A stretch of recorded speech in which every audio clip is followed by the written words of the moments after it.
Greetings and bienvenue, Midnight Crew. Thank you for returning to this broadcast. And welcome to new viewers joining us for the first time. If you like a video, then feel free to subscribe.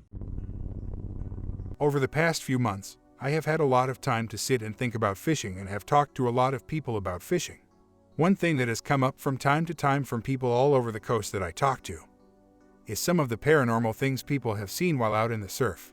From Maine to Jersey, there are spots that people fish that have reputations of being haunted. Well, I have one such story. Back in the colonial days, there were people called wreckers. They would stand on beaches with lanterns and trick ships into running aground on the beaches, then loot the ship and kill anyone who survived on the beach, then drag their bodies back to the water to make it look like they just died in the wreck. Well, one night on East Beach in Rhode Island, I was fishing with my father, and as we got down to the beach, we saw some odd drag marks with our lights in the sand. Knowing the legend, we kinda gave them a double look and then looked at each other and instantly knew what each other was thinking. Well, after about a half hour of casting, we made our way back to the truck, and as we hit the parking lot, our German Shepherd started to act really weird. Then as we loaded up the truck with our gear, we saw a light coming out of the dunes. As we got a good look at it, it was an old 17th or 18th century lantern. Then we saw 2 more and 4 people walked out wearing colonial clothes, and at that point we just threw everything in the truck and picked up our now growling dog and put him in the truck and blasted out of there. As we pulled out, our lights went right over the people and we got a real good look at them, and they were dirty and in ratty colonial style clothes. It really freaked us out. I have seen other weird things out on the water, but this one is something that really stuck with me. Many years ago, my dad and I were fishing an area of the Connecticut River way up in northern New Hampshire and Vermont, and we experienced it. Well, something. We were driving down this old dirt access road that led through a thick cedar swamp area and down to a seldom used campsite from which we were going to hike to our pool. As we were putting our waders on and gearing up, we both got this spooky feeling. It was hard to describe. I remember feeling panicky and scared, and my dad, who was never much for intuition or any visible display of feelings, said in a tone I'd never heard, "Don't feel right, let's get out of here." We didn't even break the rods down. Stuck them out the window and drove off fully geared up. I know it doesn't sound like much, but it was sort of profound. My dad brought it up a few times over the years, but to this day I've never experienced anything like it. It wasn't okay. I was out on Nauset this past summer with a crazy Russian who saw what I saw. An orange-yellow light probably 10 miles out in the Atlantic. It moved while we watched it in various directions, and was clearly not celestial or a plane or helicopter.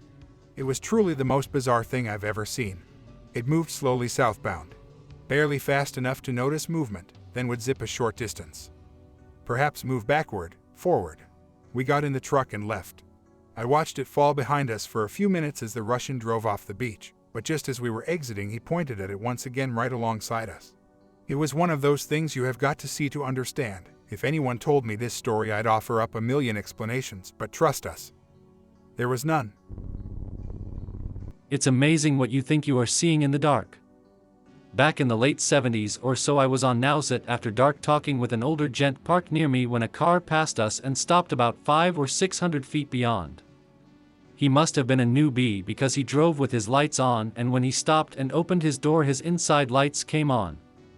2 dead giveaways of someone beach fishing after dark, no matter how legal it is.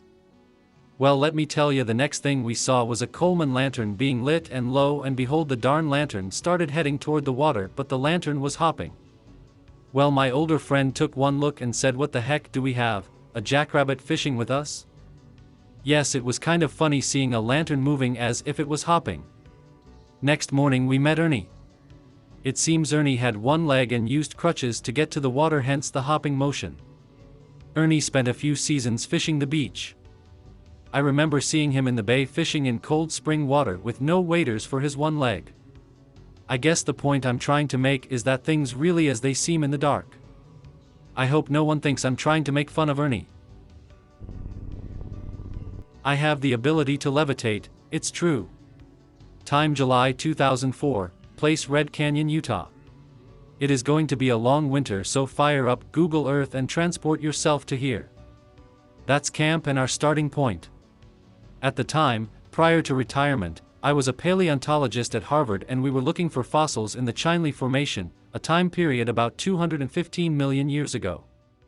After several weeks crawling through and upon the Badlands, the leader of our expedition declared that the next day was to be a day off and we would all go Arches National Park and have lunch up in the mountains. Too much like work, I thought, and politely excused myself and requested that I be allowed to go fishing in the nearest body of water. Getting out the maps, I discovered that Lake Powell was only about 10 miles away to the west along a 4-wheel drive track. So the next morning I wished my companions well and set off by myself to what I believe is called Good Hope Bay, a fitting name as it turned out. Early the next day, after a bumpy and rocky drive, I found myself within a quarter mile or so of the water. After weeks in the desert, you can smell water from quite a distance. I got out my fly gear and set myself up for sunnies and perhaps base and set forth along a dry creek bed towards the lake. As soon as the truck door slammed shut, I had this creepy feeling that I was being watched. A little nervous, I puttered about as the engine pinged and clanked as it cooled down. Looking about, I saw nothing except a couple of buzzards idly circling above. Must be what I feel is watching, I thought. But I was wrong. It was a strange walk to the lake. For now the feeling that I was being watched was stronger than ever, and I also kept seeing something tawny, but always from the corner of my eyes and just out of view. Finally I made it to the lake and my concerns and unease abated. The shoreline was mostly cliffs and otherwise pretty much unfishable, but just offshore was a little island with shallows coming up from the depths. Perfect, I thought. I made my way down to a little beach and dove into the water with my gear. It was a cool and welcome relief from the dry and dusty desert. Oh, I caught fish, lots of them, and I was a happy camper. Eventually I had enough and swam back to my entry point and saw cat prints. Big cat prints the size of my hand overlaying my footprints. And that's when it happened. I levitated. Not settling for a mere 20 feet above ground level, I soared a good 30 feet into the air, and I also discovered that I now possessed the power of thrust. As I thrust myself back to my truck, I could see pug marks on top of each footprint that I had made on my way to the lake. With the sight of each cat track, I went faster. I hear that recently someone just broke the sound barrier by jumping out of a balloon many miles up in the stratosphere. Well, I'm here to tell you that I broke the sound barrier way back in 2004. Eventually, scorched from the speed I had obtained, I made it back to the safety of my truck, which thankfully started right up, and I made it back to camp quickly but oh so carefully. So that's my story, and I'm sticking with it.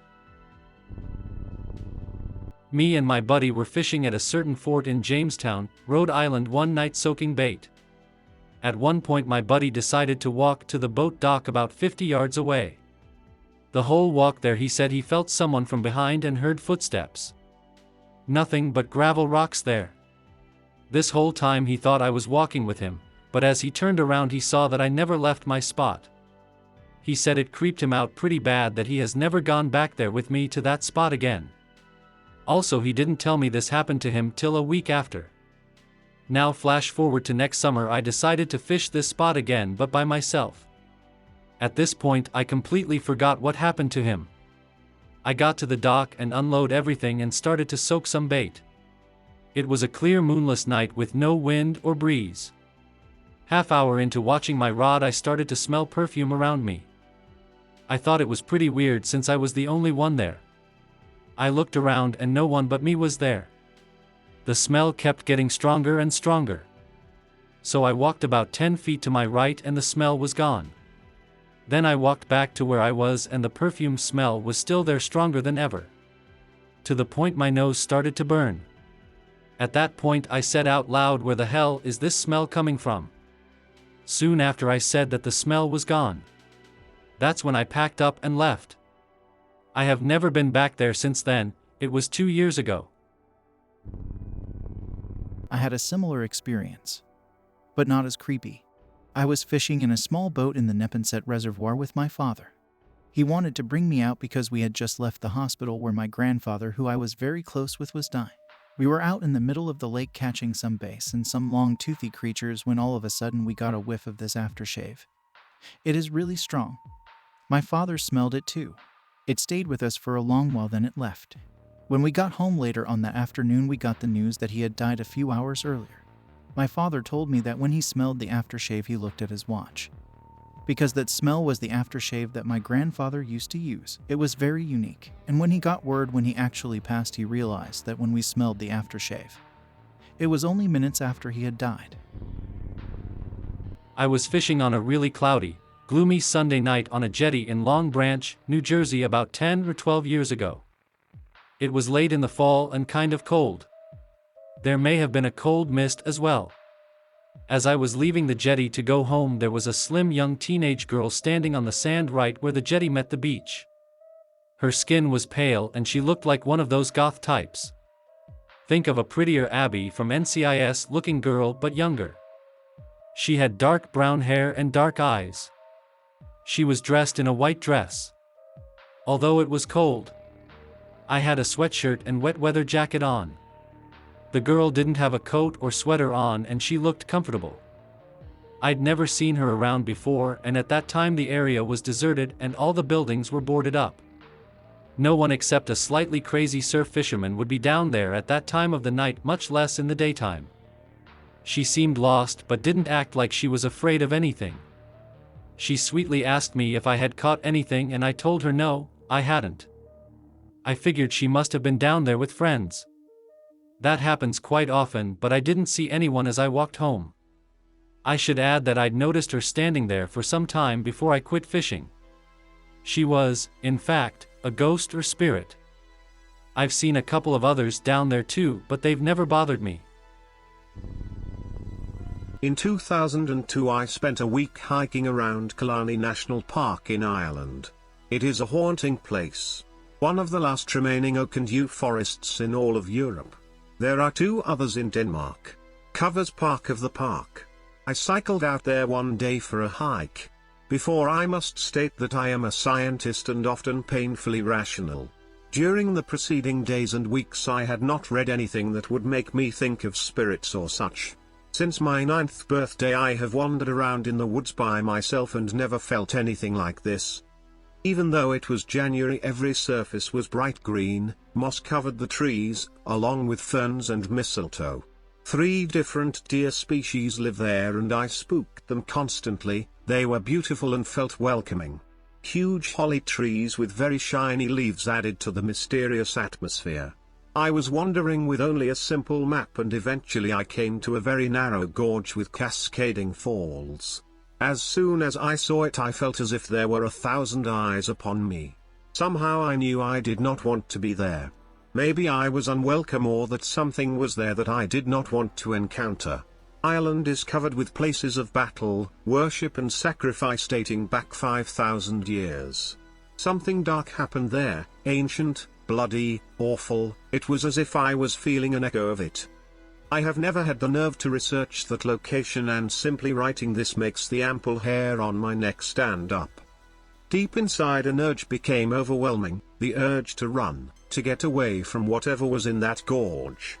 I ran for about a half a mile over a slick, wet, and rocky trail. As a younger man I lived up to my soul handle, running but perhaps never as much as that afternoon. My feet flew, not once did they stumble. Each foot knew exactly what to do.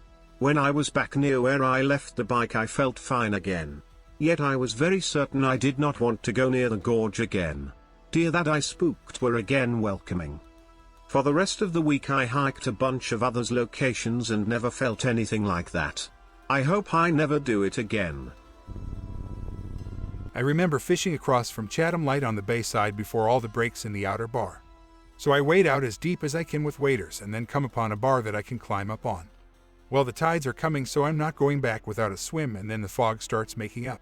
Well, that's okay because I know which way is back. Short distance. Well, now the fog is thick, so thick you blink to get rid of the dew on your eyelashes. So I hear an outboard running and I am trying to pinpoint it by sound after what I feel is a back and forth travel. It comes up to me and scares the crap out of this guy Sonny Rogers who is standing in his skiff. It also scares the crap out of me as I can't really move. Sony asks me where Holloway Street is and I point across to the other side. Sony revs her up and makes a swing around me that fills my waders and heads off in the direction that I'm pointing. I end the day sloshing back to shore wet up to my neck and not too happy having almost gotten run over by a boat. Old Goat, you reminded me of a time when I spent a great deal of time wading out off West Dennis Beach in search of Big Moma. This particular afternoon the water was so far out that I walked with my waders out beyond where the jetty was sticking out beyond the chenille. I had another soul out there with me with just a bathing suit. We both were sitting on top of a bar casting away, catching one fish after another as the daylight was fading fast. I had a string of fish tied to my trusty inner tube, in case a shark was looking for a meal. I also expected to use it if I ran into trouble. As we both were standing on the bar, the water was rising and apparently we were in the channel, which we did not realize until we heard a motor heading right for us and the bar we were fishing on. We could both see the outline of the boat with his motor on full throttle. Since both of had lights with us, we turned them on and waved frantically to alert the boater that he was on a collision course to hit us and the bar we were standing on. We were successful as the boat turned to the outside of where we were standing. We are now up to our waist in water and it was time to head back towards the beach. My partner had no problem, but when I stepped off the bar the water rose to the top of my waders. We were about a mile from the beach, water was rising and it was not dark. I made it back after my partner took my inner tube and fish along with my rod. I was unable to get on the tube. So much for being prepared. My waders filled up and I basically had to hold my hands in my groin area in order to make any headway. We had another friend who once saw that we were in trouble and came out and helped us get back to dry land. That was the last time I fished with my wallet in my pants while fishing in waders. It was a scary night and thanks to you I get to tell the story. You can never be too safe when out on the water and the buddy system can work. Years ago, fishing at Deer Island Rip at night in the boat. We would go to the rip and stay all night. Some nights the fog would roll in and you couldn't see a foot in front of you. You would anchor and let your plug drift into the rip. So foggy you would do it by feel. At that time the old buildings were still there and it was loaded with bats. The bats would come out in the fog and fly overhead. You could hear them. Beep, my friend, hated them. He would go in the cabin and get a towel and wrap it around his head. The old wife's tale. They will tie your hair in knots. You could hear them flying around in the fog. Beep beep, and they would sense you in the fog and fly right down on you and turn away at the last second. Well, this one bat flew right down on his face. That did it. He went in the cabin for the rest of the night. He said that's it. I don't think we fished the rip for the rest of the year. This ain't about the surf, but it might be my spookiest moment in the New York upstate where I lived for a long time. A friend owned about 50 acres in the boonies of Chenango County, and I hunted there a lot for deer and turks. I loved the place. Across the seasonal road from him was a couple 100-acre property owned by a dock, which I had permission to go on. Those two properties were bounded by probably thousands of acres of state land. It was a remote country by central New York standards. The dock's property had the highest local elevation. At the top was a field where you could see for miles. There was also a hemlock swamp on the dock's property full of a tangle of blowdowns that reminded me of Stephen King's Pet Sematary. It was dark there even during the day. I loved hunting the area. But there was always something spooky about the place to me. I had a feeling that some bad juju went down between early settlers and Native Americans around that spot, or some other kind of bad juju. To be up on that high lonely point around dark, it wasn't true wilderness. But it was remote big woods. You were on your own out there. It took me years before I bumped into it, but there was a small early settler cemetery in the woods. The headstones were unreadable, which made it more mysterious. So there was always a feeling about this place, despite my loving it. The spookiest times to me were when I was walking back to the truck after dark, and a group of yotes would go off yipping or howling not far away. They were just doing their thing, but alone in the dark. That's just such a primal sound. They're saying like you're not in charge out here, and I'd get some involuntary shivers down my spine. On the occasions that happened, it made me feel better that I was carrying a gun. I got fond memories of that time and place. Great thread. Amazing stories, and for all that have spent countless hours at night alone or isolated on the water can attest in general. It's amazing what you see and hear. Many years ago, when we had good runs of big fish and tournaments were pageantry with big money and boats and trucks for score. We were 40 hours in on a weekend of good bass and blues in Maine for our biggest tourney. Heavy windy fog. I love these conditions. On the last night we set up in the Skinny Flats inshore between two islands for safety and cover. The bite slowed and I decided to grab my 30 minutes of sleep for the weekend in the cabin while my partner fished.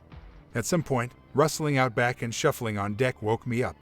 A ghostly white terrified angler backed into the cabin softly and shockingly saying, "Do you hear the chanting, the drumming, the paddling?" Dude who spent several tours overseas in the shit was convinced some sort of Indian attack was imminent. I didn't hear it, but no, he's not a cuckoo for Cocoa Puffs. He was so freaked out. Still to this day won't bend on the story. Local history of the place we were was the site of an Indian massacre. They were angry that night. Crazy shit. We did win second place bluefish that weekend with a 35 inches 15-pound fish. Ghost Indian interference aside. Jim. I hope that you enjoyed tonight's broadcast. If you enjoyed tonight's story, then please subscribe to the channel as more green texts will appear daily. A new broadcast will appear when the clock strikes midnight Central Time.